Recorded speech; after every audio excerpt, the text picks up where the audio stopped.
Okay, this is my best attempt at a Wednesday Addams impression. You will be liking and subscribing to this video, otherwise I will ensure that you wake up with 1,000 pencils stuck to your forehead. And the worst part is, they're colored pencils. What's up, hooligans? Welcome back to another one of my TV show reviews. It has been a hot second, but today we are talking about Wednesday Season 2. I remember when the first season came out, it was a huge sensation. It was a cultural phenomenon. I remember all of those TikTok dances that were going viral and how it made that Lady Gaga song trending again. But with that being said, I will say overall the second season is probably not the same quality as the first one. It's still a solid show for sure. It's very, very entertaining. It's nothing mind-blowing though, and I do have quite a few problems with this season. But with that being said, let's just start off with some of the good stuff. And also, I guess I might as well just say it now. This will be a spoiler review, so if you don't want anything spoiled, you might want to go watch the season first and then come back to this. I always like to start off by talking about the visuals first and foremost.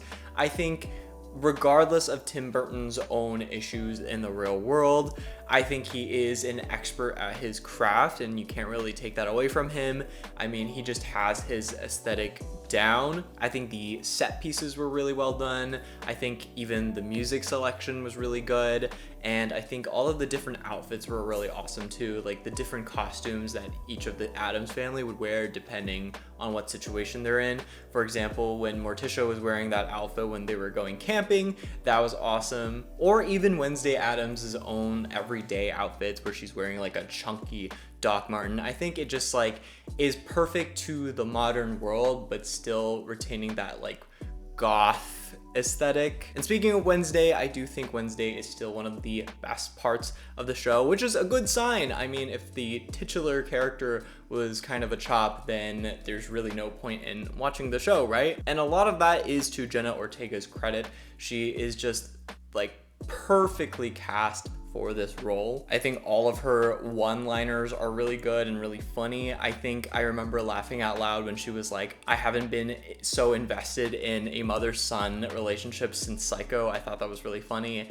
And then I also thought it was really funny when Jenna Ortega was acting like Enid when they swapped bodies. I think that was a great showing for both of the actors actually to encapsulate those characters so well. We also had Steve Buscemi join as a new character as Principal Dolt, who's like this new mysterious principal figure in the show. And I thought he was a joy to watch. I think Steve Buscemi is just iconic in his own right. I did have some problems with how his character ended up, but we'll get there. We also had Gwendoline Christie come back and reprise her role as the former principal of Nevermore and as the spirit guide to Wednesday. And if you guys remember, she actually died at the end of season 1. So they had to come up with some like random excuse to bring her back, but I honestly didn't care. I love Gwendoline Christie. I was just finishing watching The Sandman and she was like a good part in that as well. I think the excuse that they came up with was that like they were very, very, very distant relatives and Wednesday needed a family member to be her spirit guide, and so she just like was the one, I guess. I love seeing her interactions with Wednesday, and I love seeing her interact with Morticia. Also, I think she just adds overall more lore and backstory to the Addams family. And speaking of the Addams family, I love that this season that they made an attempt at least to focus more on the Addams family themselves. I think the first season, it was mostly focused on Wednesday with a little bit here and there with interactions with her family, but this season it was a lot more family drama. Allegedly, that's what they set it up in the beginning.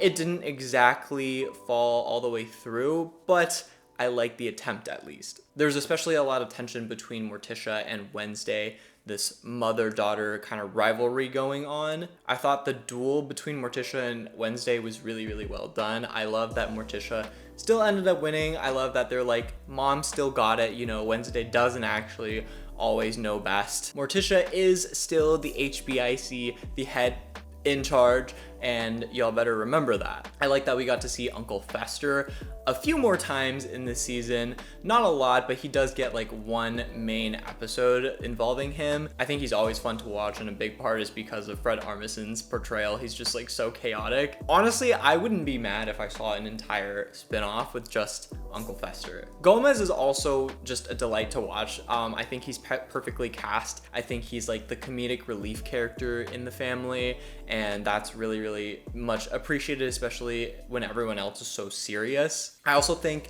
he's just like a really good husband and a really good dad. Well, like maybe like an awful dad, but good for the kids. You know, however you want to view it. We also had a new character introduced named Agnes. She is probably like the best addition to the show so far out of all of the characters. She was the most useful character. You see my hands? They're down. She did everything. She carried Wednesday low-key. Like, she was always on top of things. She was a really good investigator because of her invisibility powers. I also thought she was really funny, the way she was like copying Wednesday, and she was really endearing. Like, I grew to like her a lot, and she even had some decent character development by the end of the season, which is more than a lot of the characters in this season. I also thought her dance scene with Enid was really, really well done. Obviously they had to bring another dance scene back into the season because of the viral dance scene in the first season. I don't know if it's as iconic as the first one, but I think it's better choreographed at least. I thought it was really cool when Agnes turned invisible and you could just only see Enid spinning in the air. It also turned out to be a great plan because this was the perfect opportunity to distract everyone while Agnes could turn invisible and go take that siren necklace thing from the principal. So I'm definitely excited to see her if she is a recurring character. Honestly, like, her power was kind of overpowered this season. Like, she literally helped solve everything. And then there was a couple of episodes that I particularly was fond of. The camp episode I actually enjoyed. I think a lot of people might see that as just like filler, but I kind of miss shows when they had these fun filler episodes where it just kind of expands upon the world and lets the characters just like live in it and have fun, and it doesn't necessarily have everything to do with the overall plot, and I'm okay with it. It reminded me a lot of like Percy Jackson, actually, like in the first book when they were capturing the flag. I personally really like this episode. I also really like the prison break or the mental hospital break episode where Wednesday teamed up with Uncle Fester and they broke into Willow Hill. I thought that was a really well done episode, and that was obviously like the mid-season climax. And my personal favorite episode, and I think a lot of people's favorite episode, was the Freaky Friday episode where Wednesday and Enid swapped bodies and the two actors had to like act in the opposite roles.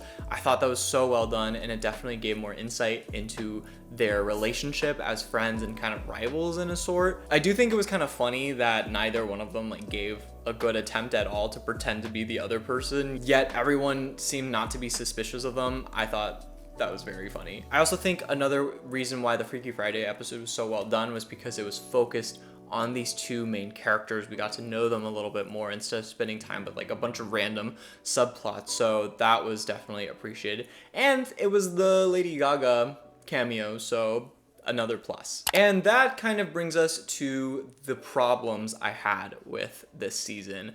One of the main issues was that it was just way too busy. There was way too many characters, way too many subplots going on. There was the whole Willow Hill thing, then there was the Hyde's family thing, then there was what was going on with Principal Adult, there was Wednesday's own family drama, the zombie plot, and then there's Bianca's mother, and then there was why her psychic visions were disappearing. Then there was Ophelia and the Ravens and like the police dying in the beginning. There was just so much, and some of the different subplots did merge together, but then there was just like other parts that were just like, it was just too much, too unfocused, and I wish we just stayed with a few characters, less plots, especially with the Hyde plot. That was like a really big part of season 2, and I'm like, I thought we already did that in season 1. I thought we'd been done with the Hyde stuff, I thought we could move on to another big bad. Here I thought the whole season was going to be about like the Ravens and Ophelia and what she was about, but we didn't get that, and apparently we're going to get that next season, but we'll see. Even in the first season, I like didn't really care about Tyler that much. He was like the romantic interest to Wednesday, which I was like already not that fond of. And I thought that was that, like he was gonna go to prison or go to the mental hospital and just like stay locked there. But no, they brought him back for like a main role this season. I do think it would have been fine if he made like a cameo or like one episode appearance for Wednesday to go visit him and get some kind of closure or information, just so she could get some character development. But for him to like come back and like be a part of the main antagonist, it got boring for me. I just didn't want to see the silly looking Hydes anymore. And then we get the reveal of his mother being a Hyde as well, and then the zombie turned out to be his mother's brother, and that he was related, and they wanted to like turn on this machine to turn him into human. Like, girl, no. Something else. I did like that the zombie turned out to be someone important, but I would have preferred if he was not related to Tyler's family. I thought he was just like something else. Or I wish we focused on Ophelia being the big bad, or I wish we focused on the principal being the big bad.